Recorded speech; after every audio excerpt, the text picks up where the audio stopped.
दोस्तों अस्सलाम वालेकुम। हक़ मौजूद जी संद उम्मीद तव्हीं सब खुश हूंदा। साथी अॼु मुहर्रम महीनो लगो पियो आहे।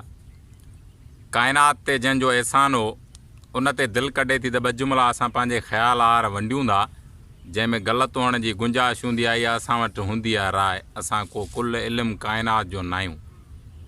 फ़ारसी हिकिड़ी चवणी आहे त मौलवी ओसी ताईं शराब न पीअंदो जेसि ताईं माण्हुनि जे वजूद में रतो आहे।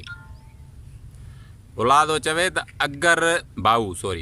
अगर दीन इल्म विच हूंदा तो सिरनेज़े क्यों चढ़दे हू।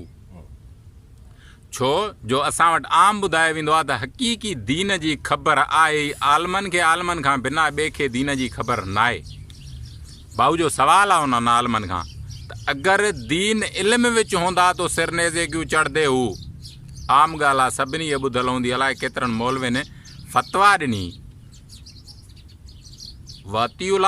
वतियु रसूल वउलुल उम्र, अलाह जो चयो मञो, अलाह जे रसूल जो चयो मञो ऐं वक़्त जे हुकुमरान जो चयो मञो। इहो उन दौर जे आलमनि फ़तवा ॾिनी जंहिंजो बुनियाद हो काइनात जे अज़ीम इंसान जी शहादत जो सबबु। अगरि दीन इल्म विच हूंदा तो सिरनेज़े क्यों चढ़दे हू।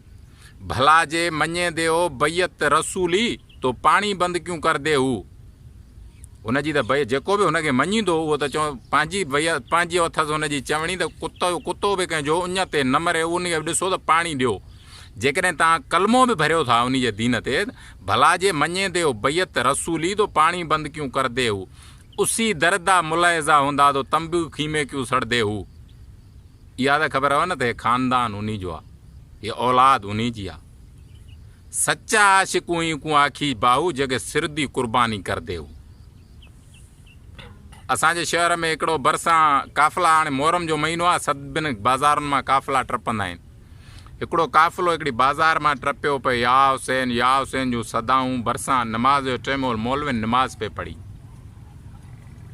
उहो क्रॉस करे वियो। मौलवी नमाज़ पढ़ी जॾहिं दंग कई, आख़िर में मौलवियुनि चयो त नमाज़ असांजी न थी, छो जो असां दाऊं ॿुधियूं, असांजो ख़्यालु डिस्टर्ब थियो आहे, नमाज़ वराए था पढ़ूं। हिकिड़ी हदीस आहे जेका मौलवी पाण ॿुधाईंदा आहिनि।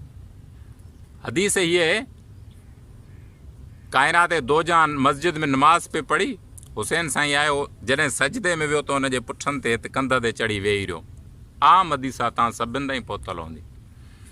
72 भेरा सुभान रब्बी अल आला चयईं। उन एतिरे अरसे में पोयां नमाज़ पढ़ंदड़ जेके साहबी आहे उहे कंध मथे करे ॾिसनि पिया त हेतिरो टाइम थियो आहे, काइनात जो दो जहान जो हक़ीक़त में हिन ज़ाहिरी दुनिया छॾे वियो त न। मथे कंधो करे ॾिठो त हुसैन कुलनि ते चढ़े वेठो त इशारे सां चयनि कंधो टिकियो।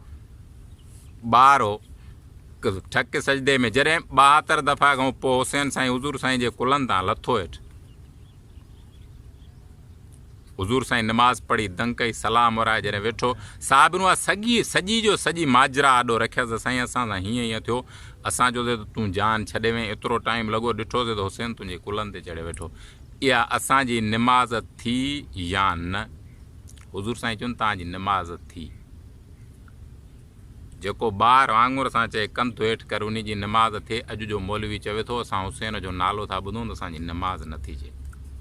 ॿई ॻाल्हियूं तव्हां जूं आहिनि, जेको तज़ाद आहे उनखे सिधो करियो।